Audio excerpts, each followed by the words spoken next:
Michigan Out of Doors Online is brought to you in part by... For over 30 years, Vanguard Outdoors has made the gear that turns a regular hunt into another fine day of field. We know that a good shooting stick or a nice pair of binoculars can make or break your day. Our design teams include serious hunters who work hard to bring you the best sporting optics, shooting sticks, tripods, bags, and more. We are Vanguard Outdoors. Hello everyone, welcome to Michigan Out of Doors. We're so glad you joined us this week. I'm Jenny Silik and we've got a great show lined up for you. I'll introduce you to a Michigan bear hunter who had a once-in-a-lifetime experience out in the woods. He ran into a Michigan moose, and the best part of all, he got it all on camera. But before we get to that story, Jimmy and Jordan have some other exciting hunting adventures in store for us this week. Well, that's right, Jenny. We do have a few more things on this week's show. Jordan Brown is going to take us to the northwest part of the Lower Peninsula for a really cool bow camp up there on state land. You won't want to miss that. I'm going to take us to the eastern part of the Upper Peninsula to kick off this week's show on a sharp-tailed grouse hunt. You won't want to miss that. After that hunt, I'm going to drop down to some other upland hunters in the northeast part of the Lower Peninsula, not too far from Atlanta. Lots of stuff on this week's show, lots of variety. You stay tuned. I'm Jimmy Gretzinger, and it's time for Michigan Out of Doors. From the first spring rains to the soft summer breeze, dancing on the pine forest floor, the autumn colors catch your eyes. Here come the crystal winter skies. It's Michigan, Michigan out of doors. What a beautiful day in the woods. Someday our children all will see this is their finest legacy, the wonder and the love of Michigan. As the wind comes whispering through the trees, the sweet smell of nature's in the air. From the Great Lakes to the quiet stream, shining like a sportsman's dream, it's a love of Michigan we all share. Michigan Out of Doors is presented by Country Smokehouse, a sportsman's meat processor and Michigan destination since 1988. Offers a variety of homemade smoked meats and Michigan-made products in-store and online. The Country Smokehouse features an outdoor barbecue and bar. Details at countrysmokehouse.com. By Green Mark Equipment. Green Mark Equipment is a John Deere dealership network in southwest Michigan and northern Indiana. Green Mark provides sales and services to farmers, commercial businesses, large property owners, and homeowners. Information about pricing and products available can be found online at greenmarkequipment.com. Change my ways. They told me I could leave soon if I changed my ways. It's been 3 dark days. Whoa! Stop coming home.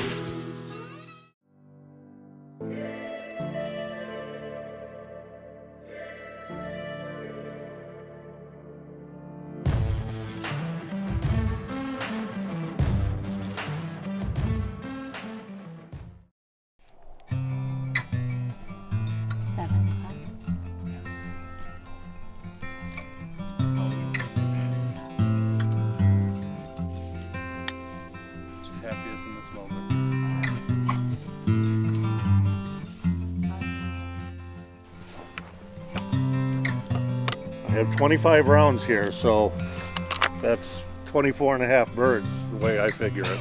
So we'll see. Okay, well, we are here on a brisk morning here in the Upper Peninsula. It is 29. It was just in the 80s a couple of days ago, but I got a call from Conrad here, who's never hunted sharptails before, big grouse hunter. Said he was coming up here to do a little hunting and hired this guide Riley, and seems like a great kid, and we're about ready to hit the field.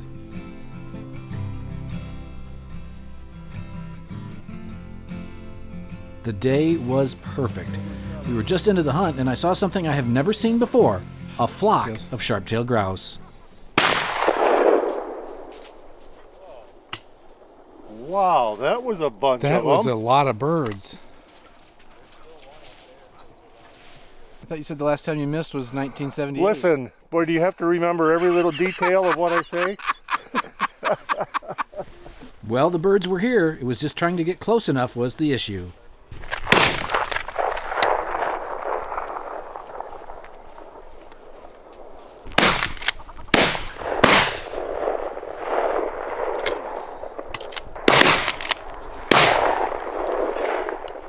The birds were really skittish and were flushing mostly out of range. We did see quite a few hunters as well. It couldn't have been a prettier morning, and Conrad was pretty surprised at the amount of birds. I think it's extremely unusual. We've had a weird day. First of all, I thought I hit a black bear this morning getting here, so that was exciting. And then we start hunting this, and we have, I think we've seen 50 or 60 different birds today already. Flocks of them, more like ducks than grouse, anything that I've ever witnessed before. But it is no walk in the park. You don't have a lot of twigs and stuff in your face, but these guys are wary and they learn quick. And I think getting our 2 would be quite an accomplishment today. But it's worth it. It's a beautiful day. We were seeing quite a few birds, but nothing within range, so we decided to stop for lunch, and we were pretty happy we brought Conrad along. Well, this is famous brewski marinated venison, and I'm going to go out on a limb and tell you that this will be in the top 5 best venison you've ever eaten. All right. So let's see how that works out. Well, the venison was worth the trip.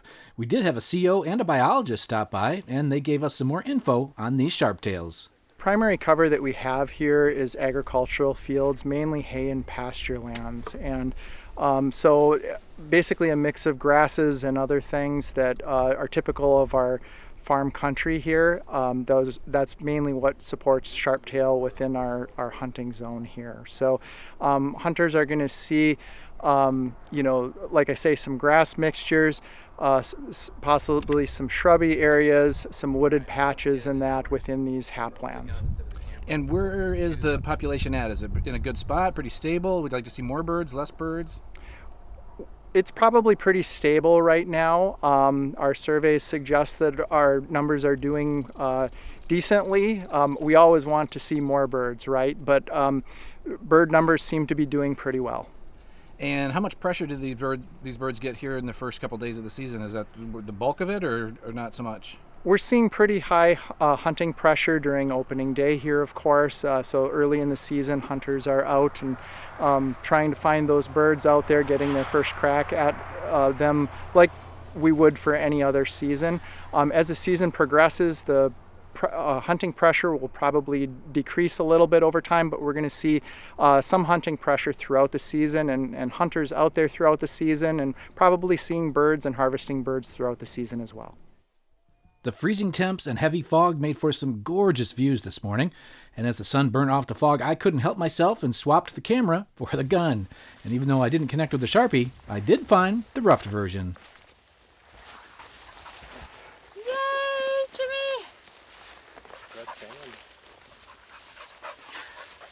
Hold it up. Show me what you got there. Well, hold on a second. Let me break this gun open. Well, we don't have a Sharpie, but we got a nice rough grouse. I think I took most of his tail off. But yeah, nice big bird. You think that's the one we were chasing? I don't know. He kind of went down, maybe. Nice. Boy, they are a beautiful bird. Nice red fan on it, too. We had a great day, but no luck on the Sharpies. So my wife Missy and I headed south to the Atlanta area that night to join Keith Zastro and Eric Dieters the next morning in the grouse woods of the northern lower. Yeah, that's Sage. Yeah. She'll be 3 in December, Eric? Yeah. Yep.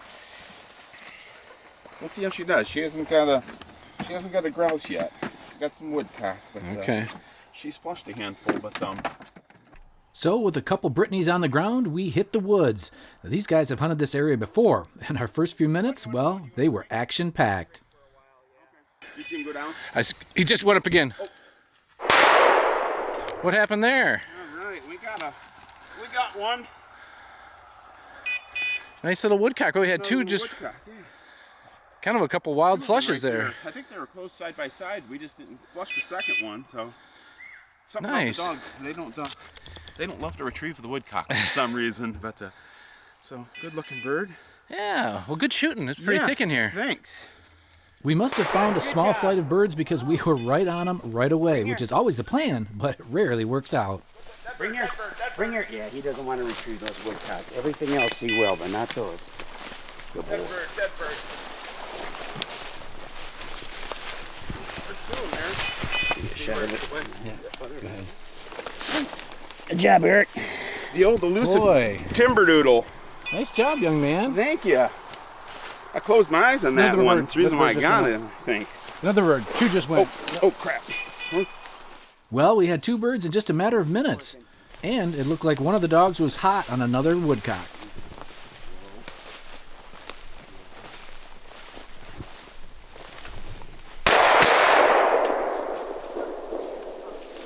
All right, dead bird. Good girl, Sage. Good girl. Let's see that. Nice job, young man. Thanks. The old timberdoodle. Oh, that's a good looking one there. Look at that. Look at you shooting a limited woodcock. Yeah, that's a Nice job. awesome. Thank you. Good old Sage got a nice point on that one. You know, that one I was appreciate able to get the camera. I don't know if I could see the bird, but I got you. Yeah, perfect. That was a nice point. Good girl, Sage. Good girl. Sage, come here. Dead bird. Oh, she's like, no, let's just keep going hunting. Quit fooling around. Good girl, Sage. Good girl. Nice job. Thank you. While we walked up on a nice point, I had Keith tell me how he got into bird hunting. Oh, that would be my dad. He's 85, still around. And we used to hunt up in the Marlette area in the Thumb. And we had a friend of ours that had a lot of farm acres up there, and that's really where I got started. Definitely my dad was the one that got me into it for sure. So a lot of great memories, and I'm got a 13-year-old daughter. I'm trying to pass that on to her now. So.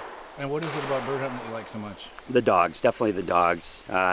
You know, it's always fun to harvest a bird, of course, but 90% of it for me is just watching the dog run, just watching them work. And I know anyone out there that hunts birds is listening to this was probably nodding their head in agreement. So it's all about the dogs. Well, it is a lot about the dogs, and a lot about who you're with. I had never met Conrad or Riley, the hunters on our sharptail hunt, and I had not met Keith or Eric before. But all of them were awesome guys, and I could hunt with them again in a heartbeat. So if you're wondering if there still are good folks out there, I'm here to tell you there is a lot of them. And if you need to find some, well, they're probably chasing a bird dog in northern Michigan's out of doors.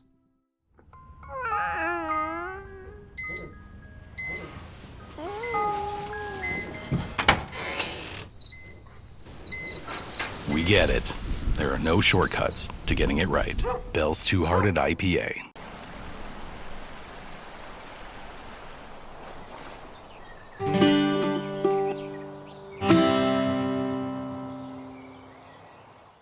Well, as you can see, we had a ton of fun up there doing some bird hunting both above the bridge and below the bridge. Something else that's very popular this time of year is bow hunting. Jordan Brown is going to take us to a really cool bow camp in the northwest part of the Lower Peninsula.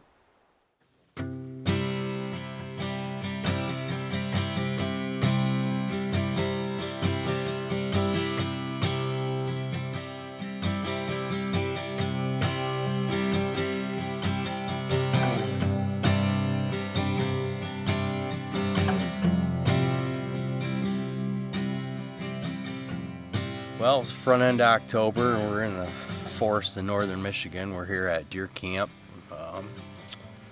just kind of getting situated. And it'll be a long weekend. We got quite a few guys that are coming in, and cold front moving in the morning. So we're very optimistic that we'll get some deer on the ground. We've been doing this camp now for like 3 years, and we just historically have always done traditional deer hunting camps around November 15th, and a few years ago we decided that we were going to start doing a bow camp, and we're glad we did because the weather's always, well, we've lucked out the last 3 years. The weather's beautiful.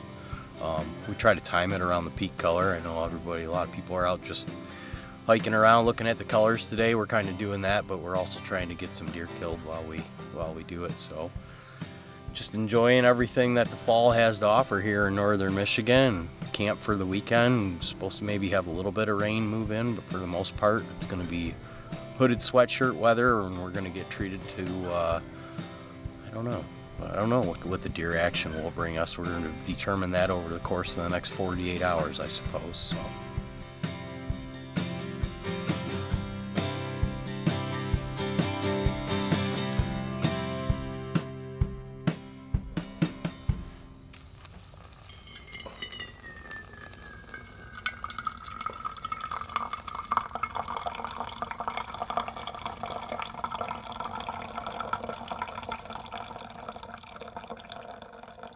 Our plan for the first morning was to hunt an area that Kevin had scouted earlier in the year, hoping we could find a decent buck. We settled into our stand early, and the deer started moving right away.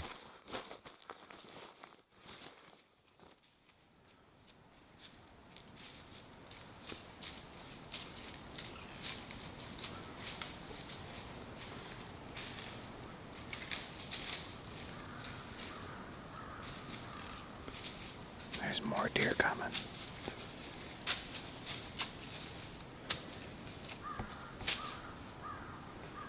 Well, it's October 12th, morning of October 12th. We had like a 40-degree temperature drop.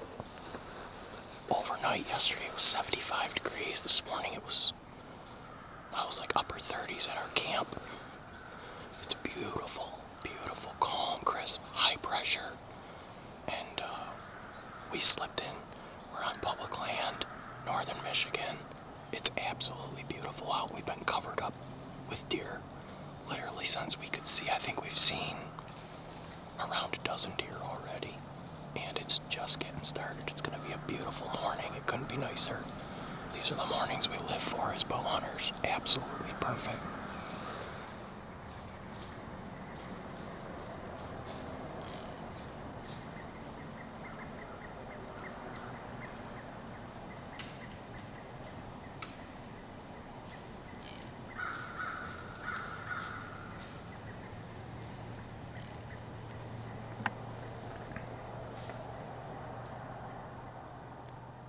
So I came in here last night. I've never really hunted this area, this spot before, but I scouted it in the winter, and we confirmed this morning what we thought we knew. There's a bunch of deer in here. We saw 15-ish deer, including, we think it was a spike.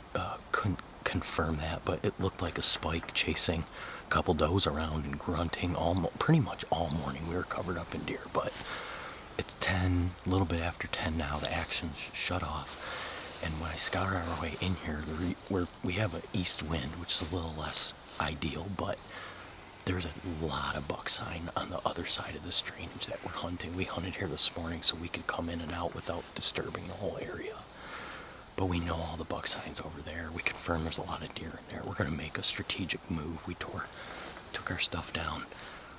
We're going to go put it up for tonight, for tomorrow morning, and I think we're going to be in the chips. It's cold, crisp, high pressure, just beautiful morning. We saw a bunch of deer. It was so much fun, but we didn't see the deer we were looking for, and we didn't have a great opportunity, so probably a doe's in play or a nice buck, and we're going to make our move right now, go look at some things. We're going to pull some trail camera cards that we have locally, and tonight and tomorrow should be very exciting.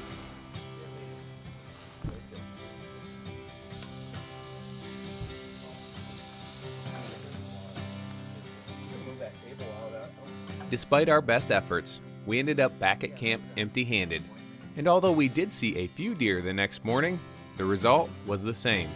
Thankfully, deer camp is about a lot more than filling tags.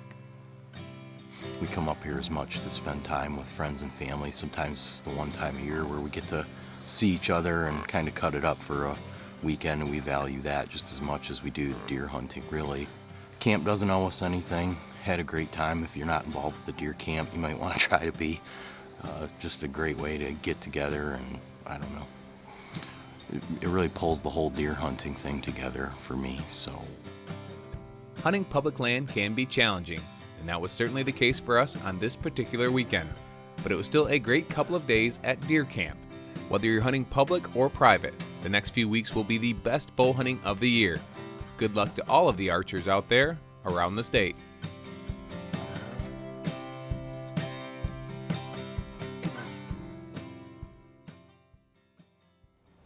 Back in September, Steve Pavlicek drew a Michigan bear tag and was up in the Keweenaw Peninsula trying to fill that tag when he had an encounter with a Michigan moose, and he had enough presence of mind to get it all on camera, so we caught up with him to hear the whole story. So I was out in the woods. It was Friday, September the 13th, so it was Friday the 13th, and it was already my third day on the stand because the Michigan black bear opened on a Wednesday. I was sitting in the blind, And I still, after the third day, hadn't seen a bear yet. So it was getting late in the evening. I was absolutely just roasting in this blind because it was 85 degrees. And then I heard some really large timber break that caught my attention. I went, that's no chipmunk. So I immediately, got on my rifle, and then I heard some more big timber break, and then I started hearing this grunting noise. And I hadn't been bear hunting before, so I'm like, that's a bear, it's a bear coming in, right? So, and then I start hearing this really heavy breathing, but then as I'm looking out the window, I see a horse's head. And I'm like, what is a horse doing out here?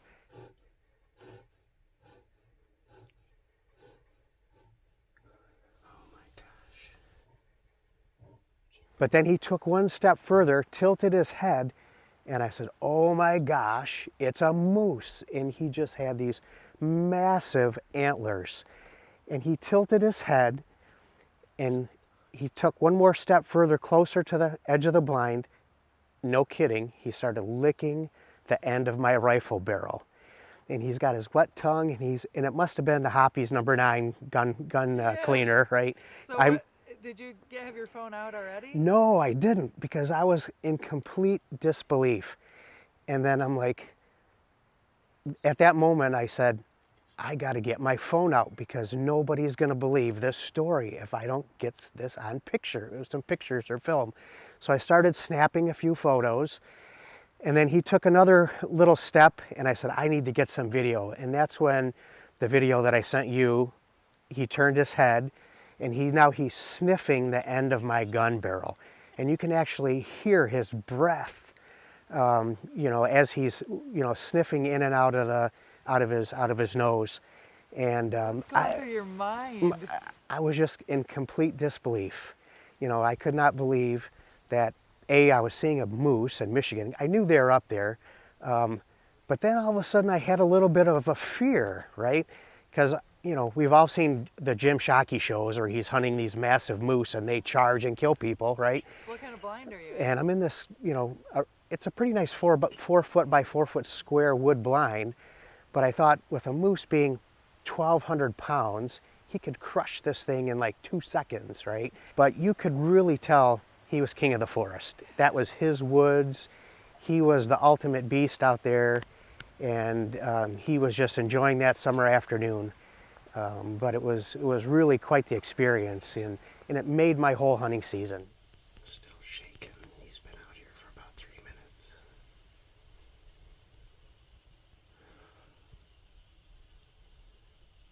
Oh my gosh. He hung around for about 10 minutes, and not a care in the world. He was just out for his afternoon stroll. That's a never in a lifetime experience. So that would have been enough. And that would have been enough, and that really stuck with me. That really hit home. Never in a lifetime. Your chances of getting struck by lightning, bowling a 300 game, a hole-in-one, but having a moose sniff your barrel right at like 3 feet from me was phenomenal. It was great. He's gonna go over and eat my bear bait.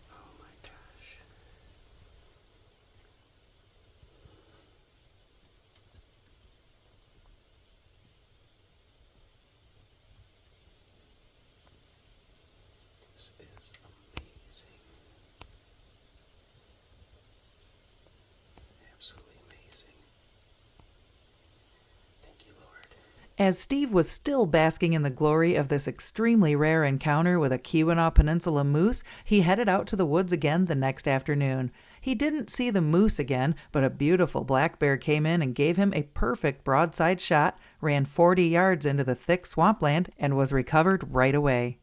So, he was about 380 dressed, so we figured he was well over 400, live weight, so I was really lucky, So between the moose and shooting a nice trophy bear like that, I mean, you couldn't ask for a better 2024. What an incredible story. Special thanks to Steve Pavlicek for sharing his story and his great footage with us. Congratulations to Steve on one of the best encounters in our great old state.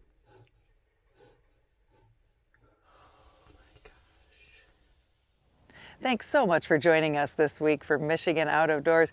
Make sure you stay tuned in upcoming weeks. It's our favorite time of year. All sorts of great things are happening out there. We'll be sharing with you some more deer hunting footage, pheasant hunts, and some more fall fishing. If you'd like to see where we are, what we're up to, or maybe a little bit more about the show, you can always check us out online. Well, that's right, Jenny. Online is a good way to kind of keep tabs on us. You can do that through our website, our social media platforms, as well as YouTube.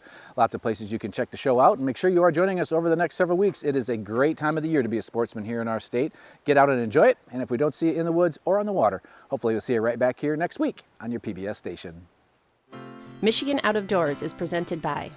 Do you dream of somewhere bigger than your backyard? You can get there with Greenstone. Whether you want to hunt, fish, hike, or just watch the sunset, we're ready to help you own your place in the great outdoors. To learn more, visit greenstonefcs.com.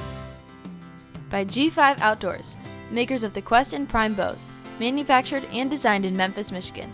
G5 offers a line of archery bows, broadheads, and accessories on the web at g5outdoors.com. By Network Outdoors, connecting members to share experiences, help grow businesses, and to give back to the outdoor community. Learn more at one of 10 monthly meetups or online at networkoutdoors.com. By SCI. SCI helps protect, promote, and preserve wildlife through conservation practices which include hunting. SCI supports and funds conservation programs in the state of Michigan. Learn more how you can get involved at a chapter near you. Closed captioning brought to you by Double D Ranch Foundation, a nonprofit 501c3 foundation working to make hunting and fishing accessible for those with disabilities.